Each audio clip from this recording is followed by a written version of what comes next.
एक महत्त्वाची बातमी समोर येते। ठाकरेंच्या उमेदवाराविरोधात काँग्रेसचे नेते मैदानात उतरलेत। रामटेकमध्ये महाविकास आघाडीत बिघाडी झाल्याचं चित्र आहे। राजेंद्र मोळक यांच्या प्रचारात सुनील केदार पाहायला मिळाले। राजेंद्र मोळक बंडखोर उमेदवार आहेत, मात्र त्यांच्या प्रचारात सुनील केदार पाहायला मिळाल्यानं आता महाविकास आघाडीत बिघाडी झाल्याचं चित्र आहे।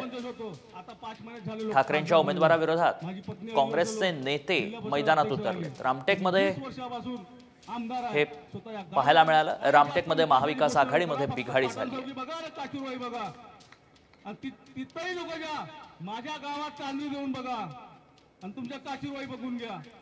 अधिक माहिती जाणून घेऊ, आमचे प्रतिनिधी पराग ढोबळे सध्या संपर्कात आहेत। पराग, महाविकास आघाडीत बिघाडी झाल्याचं चित्र आहे, काय नेमका प्रचार केदारांनी केलाय? नक्कीच महाविकास आघाडीमध्ये बिघाडीचं चित्र गेल्या काही दिवसांपासून पाहायला मिळत आहे, कारण की रामटेकची जागा जी होती ती काँग्रेसने मागितली होती आणि काँग्रेसने त्या जागेसाठी स्वतः उद्धव ठाकरे यांची, सुनील केदार आणि काँग्रेसचे जे खासदार आहे श्यामकुमार बर्वे यांनी भेट सुद्धा घेतली। एकदा नव्हे तर दोनदा भेट घेतली, तरी सुद्धा ती जागा जी आहे ती काँग्रेसला सुटली नाही। शेवटी ती उद्धव ठाकरे गटाला सुटली आणि विशाल बरबटे तिथून जे आहे ते उमेदवार घोषित करण्यात आले। मात्र या परिस्थितीत नंतर सुद्धा काँग्रेसने तिथं आपली बंडखोरी करत जे आहे राजेंद्र मोळक यांना उतरवलं होतं आणि मोळक यांनी आपला जो आहे प्रचार सुद्धा सुरू केला होता। जंगी त्यांनी नामांकन अर्ज दाखल केला होता।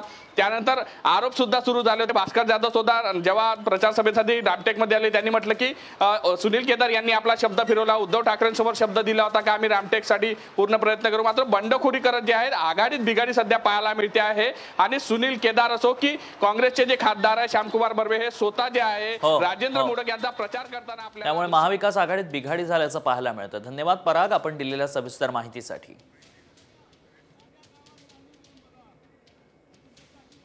आज इथं आम्ही विशाल बरबटेंचा प्रचार करायला आलोय, त्याच वेळेला इथं काँग्रेसचे जिल्हाध्यक्ष ज्यांना आज काढून टाकलं काँग्रेस पक्षानं, जाहीर केलंय त्यांनी बंडखोरी केली।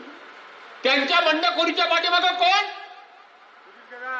त्यांच्या बंडखोरीच्या पाठीमागं काँग्रेस पक्षाचे नेते सुनील केदार आहेत का नाही? ज्यांना तुम्ही निवडून दिलात खासदार म्हणून, ते खासदार सुद्धा त्यांचा उमेदवारी अर्ज भरला जातात आणि आतून त्यांना पाठिंबा देतात। अरे तुम्ही माणसात की जनावर आहात? तुम्ही आहात कोण? तुम्ही आहात कोण? 5 महिन्यापूर्वी